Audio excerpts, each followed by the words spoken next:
certain media people, like writers, they try to make a story bigger than what it is. They try to make their name off of a story or try to create some type of narrative to where they are more than just the writer of the story. You know what I'm saying?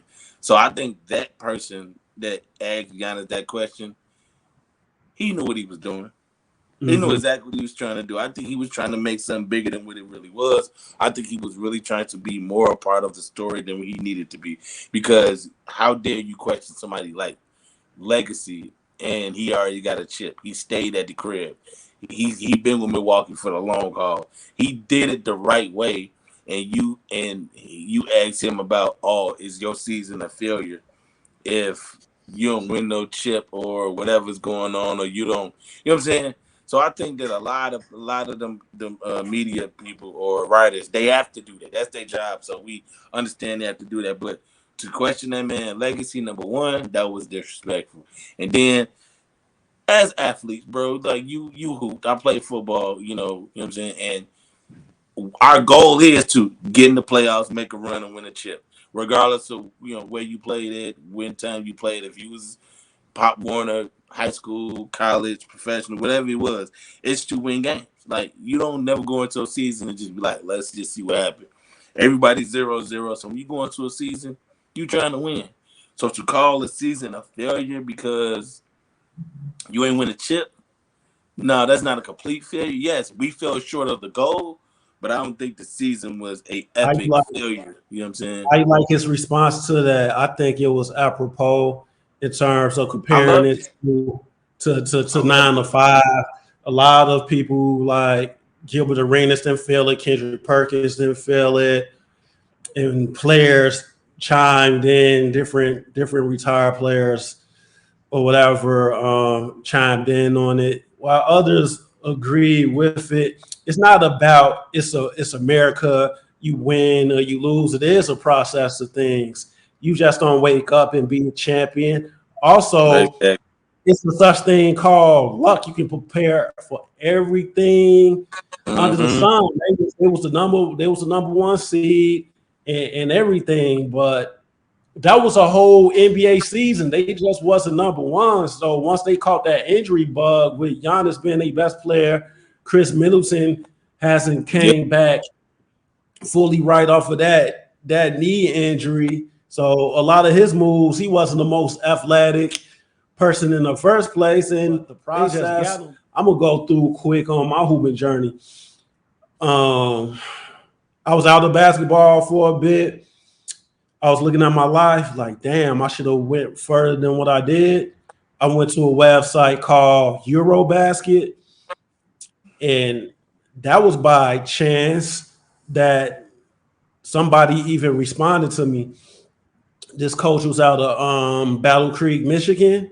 He happened to have a game. I want to say a week or so in Kankakee, Illinois. So I met up with him. I just looking for a conversation and telling them all about my game. But I got to work out in front of him. He liked what he saw. He liked what I was doing. I was even during that time wasn't when it wasn't popular taking jumpers or whatever. I was taking threes too.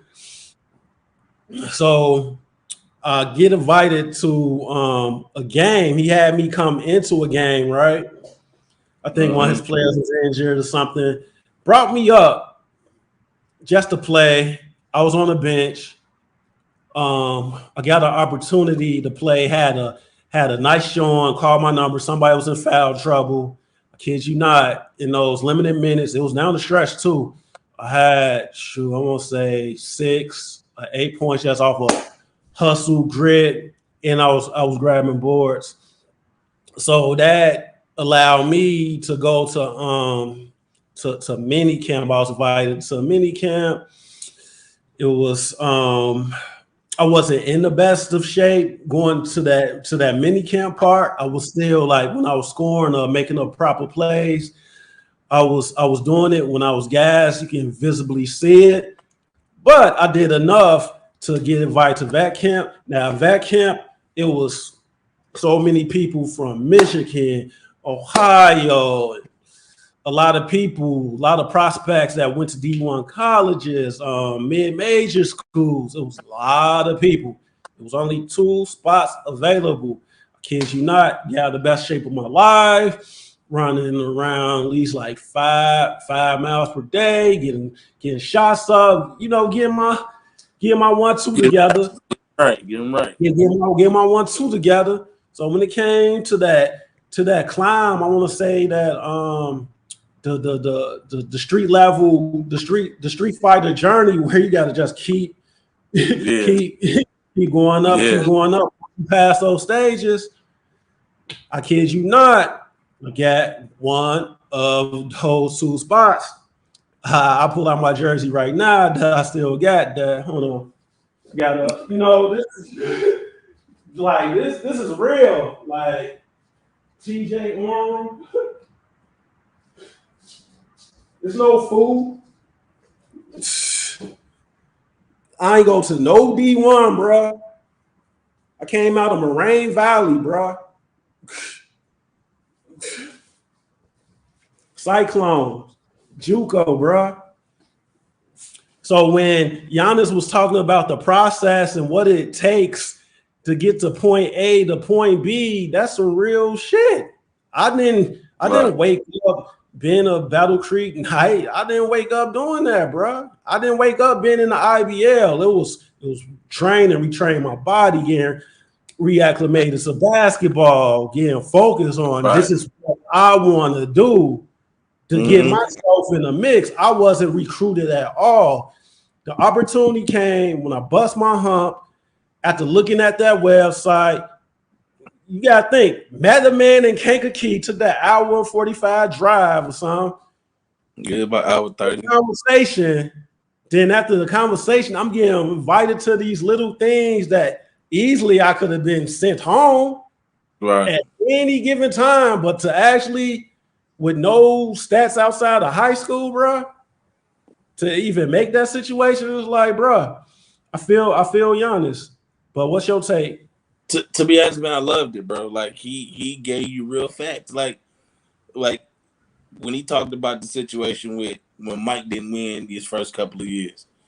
That's real life. That's real shit. Like people don't. It's like a lot of people who just are Mike fans. Some of them just overlook the failures. Mike never overlooked his failures or nothing like that.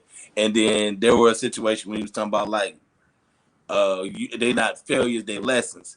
Somebody posted a clip of Kobe saying like, yeah, it's only a failure when you decide not to go back and keep pushing towards that goal.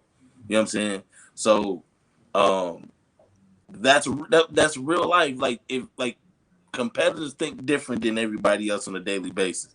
Like Kobe said, if I failed on Monday, Tuesday I'm gonna get back up and we gonna keep moving. But I'm still gonna take not the failures, the lessons from Monday applied to Tuesday, so I don't make them same failures on Tuesday, and those failures or the lessons become a part of my strength now.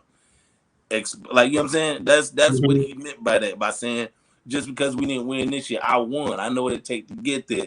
This year it just didn't happen. Injuries, you know, things happen. Like, certain things you can't control. Like people getting injured. Giannis was injured. Like, but I don't have a problem with him laying that out like that.